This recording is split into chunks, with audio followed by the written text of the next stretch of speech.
ওরে করছে কি মান্দার পোলায়?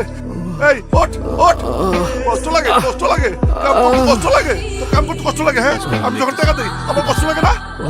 আজকে আমি কি যে করবো? ওই দেখতেছস না গরমে মাথা ঘুরায় পড়ে গেছে, মারলি কেন ওনারে তুই? আন্দা এটা ফালাই দিছে, ওই নিতে পারে না। আমার শরীরটা ভালো না বাবা। কাম কর, আমার কাছে কাম কর। 1 মিনিট। তোর হিসাব মতো এইটুকু পাথর নিচে পড়া ছিল, উঠাই দিলাম। এখন তো আর সে কামচোর না, তাই না? তুই আবার তুই করে কস, তুই কেটে ওই কেটা তুই। থাপ্পড়টা উনারে মারছিলি, শোধটা আমি নিলাম, হিসাব ক্লিয়ার। আর ওই রক্ত ওইটা হিসাবের বাইরে। তুই আমার গায়ে হাত দিছস, তুই আমার গায়ে হাত দিছস। তোরে আমি দেখে গেলাম তোরে। দেখিস যা। 1 কাপ চায় 1 চামচ চিনি, এর বেশি দিতে পারুম না, চিনির দাম মেলা। তুমি এটা কি করলে বিজয়? আরে আমাকে ম্যানেজার ওই খুব খারাপ মানুষ, খাতারনাক মানুষ। তাছাড়া আমি বয়স্ক মানুষ, আমার লাগে কি লাগে তুমি বিপদ কাঁদে নিলে? জানেন চাচা, আমরা গরিব হয়ে জন্মাই আর গরিব হয়ে মরে যাই। কেন? কারণ ওই বড় লোকরা আমাদের বোঝায় যে ওদের সামনে আমাদের অকাত জিরো। যে রোজের 200 টাকা পাইতেছেন সেটাও অনেক বেশি, তারপর কিনে নেয় সেই 200 টাকায় আমাদের সারা জীবন। কেন বিক্রি হবো আমি আপনি সেই 200 টাকায়? আপনি আপনার মাথার ঘাম পায়ে ফেলে কষ্ট করে উপার্জন করেন, আপনার গায়ে হাত দেওয়ার সাহস পাবে কেন? তুমি কথা ঠিকই কইছো বাজা, কিন্তু আজকে যে ঘটনাটা ঘটছে, এই ঘটনা নিয়ে যে ঝামেলা কত হইব আল্লাহ জানে। ওই ম্যানেজার তোমার ক্ষতি করতে পারে। দাও রে মা, আমাকে চা দাও, এরাও চা দাও। এলেন কাকা আপনার চা। না কাকা, চা খাবো না। চা খাইবা না কেন? কি হয়েছে? চায়ে চিনি কম হয়, চায়ে একটু চিনি বেশি না হইলে আমার আবার জমে না চাচা। দেখছস মা, তুই তো আবার 1 চামচের বেশি 2 চামচ চিনি তো কারো করে দেস না। শুধু আপনার জন্য 2 চামচ চিনি নেন। এবার ঠিক আছে। আপনি কি আমার কিছু কইবেন? নাম কি তোর? মায়া। আপনার? বিজয়। আচ্ছা, তোর দোকানের 1 চামচের বেশি 2 চামচ চিনি না দেওয়ার কাহিনীটা ঠিক বুঝলাম না। প্রথম মাসে 2 চামচ চিনি দিয়ে আমার 325 টাকা লস হয়েছে। তাইলে লস হইলে আমারে দিলি কেন? আপনি তো অনেক চাচার লেগে প্রতিবাদ করলেন না। যেই মানুষ অন্যের বিপদে পাশে দাঁড়ায় তার লগে লাভ লস হিসাব করে লাভ নেই। বাড়ি কই আপনার? বাড়ি নাই আমার। বাড়ি নাই মানে? পরিবারে কেউ নাই? আছে, মা আছে, একটা বোন আছে। ও মা, তাহলে আবার বাড়ি নাই মানে কি? আমি তো বুঝলাম না। মা চায় না আমি বাড়ি ফিরা যাই, মায়ের কাছে অভিশপ্ত আমি। শুনছি আপনি নাকি জেলে আছিলেন। 16 বছর। কেন? তোর বাড়িতে কে কে আছে? আছে একটা বাপ, কিন্তু না থাকার মতোই। না থাকার মতো কেন? সারাদিন মাথা লয়া পড়া থাকে, আর নেশার টাকা ফুরায় গেলে খালি বারবার আমার বিয়ে দিতে চাই। তাইলে বিয়ে করে নিলেই তো বাপের থেকে মুক্তি পেয়ে যাস। বিয়ে করলে ক্ষতি কি? নিজের চেয়ে 3 গুণ বেশি বয়স্ক মানুষের লাগে বিয়ে দিতে চাইলে কোন মায়া বিয়ে করবো কোন? মা বোনের কথা মনে পড়ে না আপনার? বাড়িতে যাবেন না? যাওয়া তো লাগবেই, বোনের জন্মদিন কা, বোনরা দেখতে যাব। গিফট নিয়ে যাবেন, খুশি হইব। ঠিক আছে। আই আই আই, কে আপনি? এত রাতে এখানে কি করতেছেন? আর এটা কি? এটা তোমার গিফট। আজকে তো তোমার জন্মদিন, তাই না? আমার জন্মদিনের কথা আপনি কিভাবে জানলেন? আর এই বক্সটা প্রতিবার আমার জন্মদিনে ঠিক এমন একটা করে উপহার কে যেন আমার বাসায় পাঠায়, কেন জানি মনে হয় আমার আপন কেউ। আপনি কি সেই মানুষ?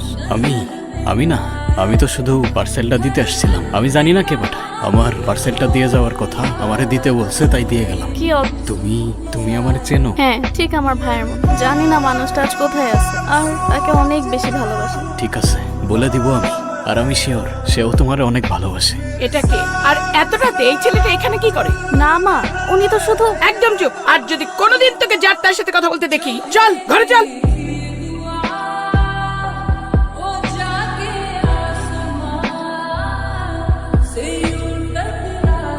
এই নাটকের পোলা যেদিন থেকে এই গদিতে আইছে, ওই দিন থেকে এই গদি যত নিয়ম কানুন আছে না, সব লাটে উঠছে। চুরি করে এই বুইরা। আর ছেলেটা দেখে জানেন এই পোলা কিরে কি কইতাছে? না তো উনি কাম চুরি করছে, আর না তো আমি শেল্টার দিছি। যতগুলো অভিযোগ দিছে সব মিথ্যা আর বানোয়াট। সত্যি কথা হইতেছে, চাচার বয়স হয়েছে, কাজ করতে গিয়া রোদের মধ্যে মাথা ঘুরায় পড়ে গেছিল। সেই জন্য উনি চাচারে মারছে, আর বিনিময়ে আমি ওরে মারছি। সব হিসাব তো ক্লিয়ার হয়ে গেছে, এখানে বিচার বসার তো কোনো মানে দেখি না আমি। এই তোর মালিক হইব তোর বাপের। আমার মালিক এক আল্লাহ, দ্বিতীয় কোনো মালিক এই জমিনে পয়দা হয় নাই আর হবে না। এই রংবাজি করস, তোর কলিজা কত বড় রে? ভাইজান আর হই আমি আপনার কাছে মাপ চাইতেছি। ওই ছোট মানুষ ভুল করে ফেলাইছে, ওরে মাফ করে দেন ভাইজান, মাফ করে দেন। এই আজকে তোরেই মারমু। ভাইজান ওর কোনো দোষ নাই। সোমান ভাই, বাহ, আমারে মারবি তুই? কলিজা তোর কম না? আমার গতিতে দাঁড়ায় তুই আমার দিকে বন্দুক তাক করস? সোমান ভাই, চাচার কোনো দোষ নাই। আপনি পিস্তলটা নামান, আমি কিছু করব না। তুই কিছু করবি না? আমার গতিতে দাঁড়াইয়া আমার দিকে পিস্তল উঠাস? ওরে আমি ভয় পাইছি এই পোলা বলে আমার মাইরা ফালাইবো। সোহন ভাই আবারও বলতেছি, পিস্তলটা নামান। আপনি পিস্তল নামান, চাচার কোনো দোষ নাই। কোনো দোষ নাই, আমারে মারবি? চালাগুলি সাহস থাকলে টিকার চাপ, আমি ওরে মেরে ফালাই।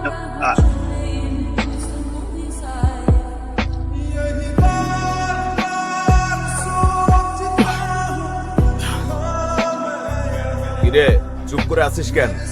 মুখে কোনো কথা নাই? তোর সাহস তো কম না রে। তোর নিজের গর্ত নিজেই খুঁড়েছিস, আর তোর ওই নিজের গর্তে তোরই কবর রচনা হবে। সেকেন্ড অফিসার রেজা বলছিলাম। কে বলছিলেন প্লিজ? স্যার। জি স্যার, কিন্তু স্যার উনি তো সোবানকে, sorry sir. Sir sir sir release দিয়ে দিচ্ছি স্যার। না না না স্যার, কোনো সমস্যা নেই স্যার। আসসালামু আলাইকুম স্যার। হ্যান্ডকাপটা খোলেন। আপনার জামিন হয়ে গেছে, আপনি চলে যেতে পারেন।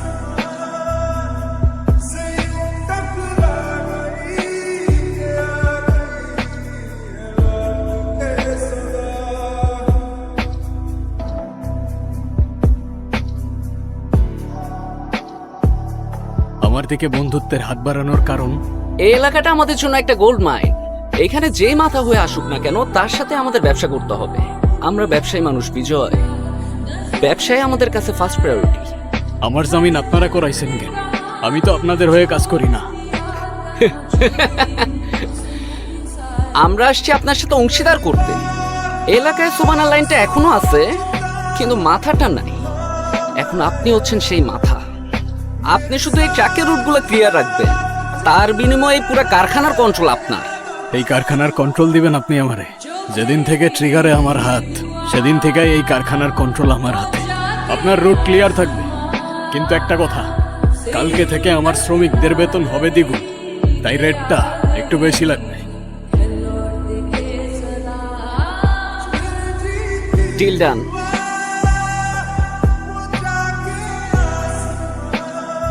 দিন কেমন গেল তোর? কিরে কি হয়েছে? কথা বলতেছিস না কেন? আপনি এনে কেন আইছেন? এলাকায় সবাই কইতেছে আপনি নাকি এখন নতুন রংবাজ। সোবানরে মায়েরা এখন নিজে মালিক হইছেন। সবাই আপনার লগে কথা কইতে ভয় পায়, তাকাইতে ভয় পায়। দূরে থাকা আমার থেকে, সবাই তো তাই থাকে। 16 বছর জেলে থাকার পর ভাবছিলাম বাইরের পৃথিবীটা আমার জন্য অপেক্ষা করতেছে, কিন্তু বের হয়ে দেখলাম শালা এই দুনিয়া তো সেই দুনিয়ার থেকেও নিষ্ঠুর। এখানে হয় শিকার হইতে হয়, নয় শিকারী। আর শিকারী আমি নিজের ইচ্ছায় হই নাই মায়া। আমারে তো আমি কবেই হারায় ফেলছি। এই দুনিয়ায় এমন কোনো জায়গা নাই যেখানে গিয়ে আমি নিজের মানুষ মনে করতে পারি। শুধু মানুষ না, অনেক ভালো মনের মানুষ।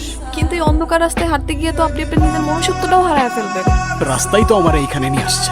16 বছর পর আমি আমার মায়ের সামনে গিয়া দাঁড়াইছিলাম। 16 বছর পর একবারও জিজ্ঞাসা করে নাই আমি খাইছি কিনা। আমার নিজের বোনের সামনে গিয়ে আমি একবারও দাঁড়ায় বলতে পারি নাই যে আমি তোর ভাই। আমার পাশে একটা মানুষ নাই। আমার জীবনটা এমন মায়া, তো আমি আর কোন রাস্তায় হাঁটবো? তুই আমারে বল। শান্ত হন, শান্ত হন। আমি বুঝি নাই আপনার ভিতরে এত কষ্ট লুকায় আছে। শান্ত হন আপনি, দেখবেন সব ঠিক হয়ে যাবে। আমি আসি আপনার পাশে, কথা দিলাম।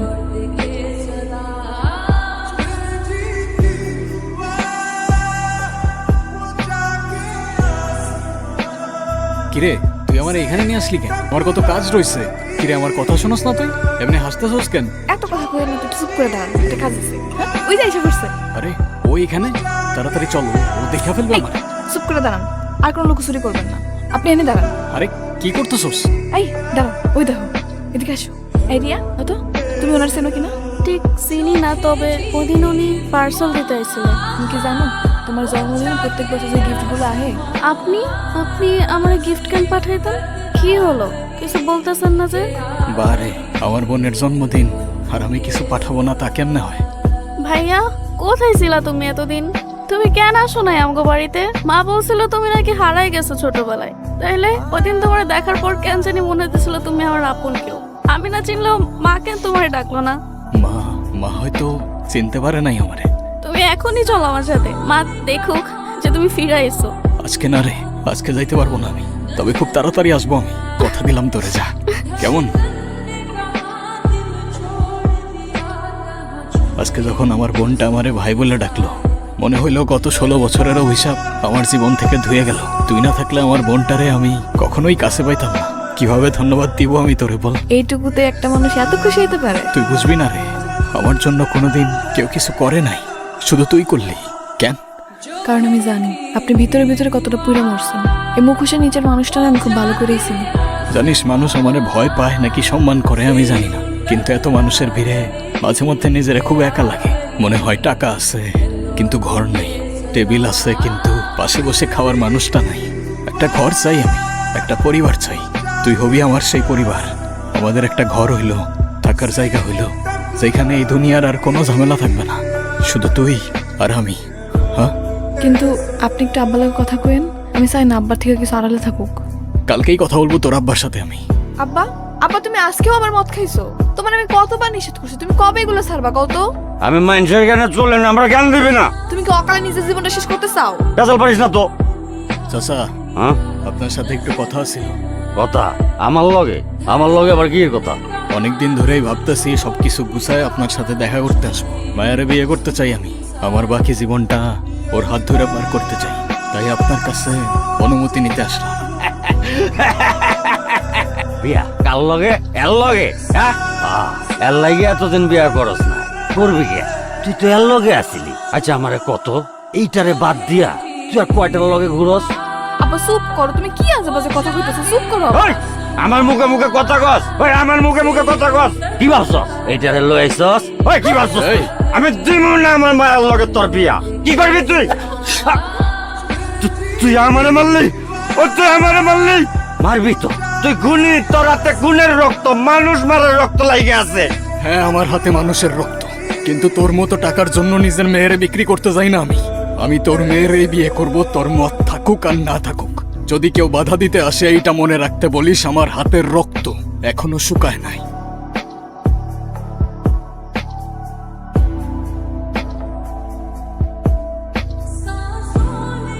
আব্বা, আব্বা, আব্বা কি হইছে তোমার? এই আব্বা, এ ভাই, ভাই কে অ্যাম্বুলেন্স ডাকেন ভাই। আব্বা উঠো আব্বা। মা, মা, আরে ভাই আসো না, আসো না, আসো আসো। মা, মা দেখো, মা আসো না, আসো ভাইয়া, আসো। মা দেখো ভাইয়া, আসো না ভাইয়া, আসো না ভাইয়া, আসো, আসো আসো। আরে আসো তো, ছোটবেলায় যে ভাইয়া হারাই গেছিল সেই ভাইয়া। তুমি ডাকো না, তুমি ডাকলেই আসবে। ডাকো মা। আসো ভেতরে আসো, অনেক বেলা হয়েছে, খাবার খাবে। দেখলা, বলছিলাম না মা কিছু বলবে না। আসো আসো। কই আসো ভাইয়া।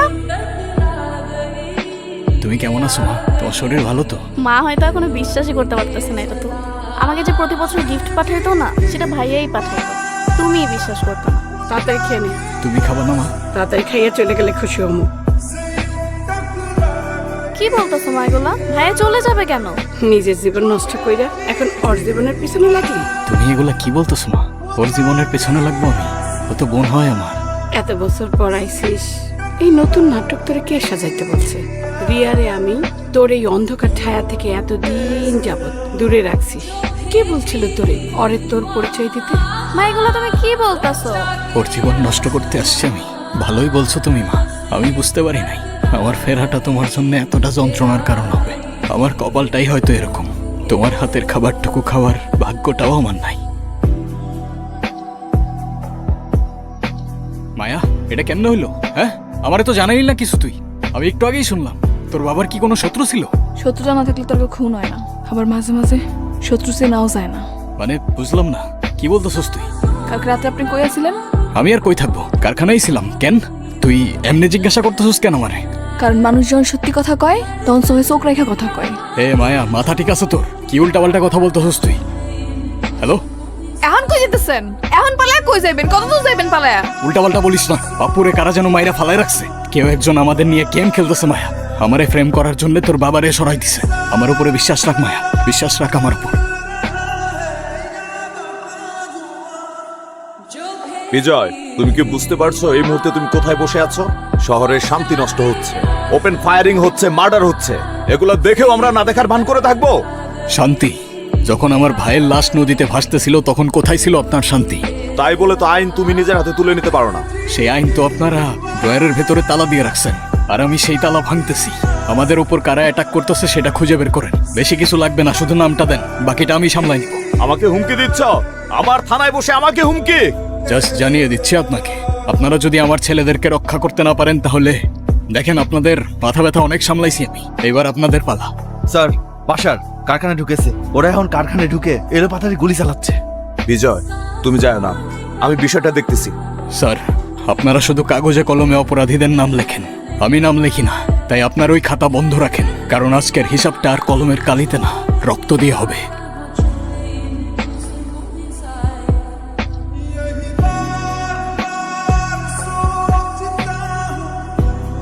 এই সজীব, এই টাকা আমার দিকে। বাসার ভাই, সবাই রে ভাই। এই এই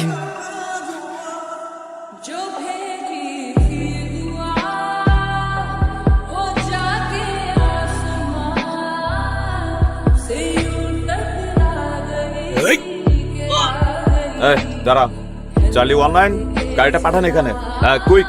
মায়া, তুই এখানে আসছস কেন? তুই যা, তুই কোনো চিন্তা করিস না, আমি তাড়াতাড়ি চলে আসবো, সব ঠিক হয়ে যাবে।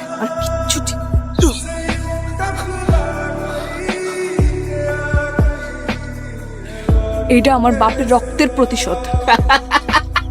কিরে বিজয়, তোর ভালোবাসার মানুষটাই ছিল আমাদের জন্য সবচেয়ে বড় গুটি।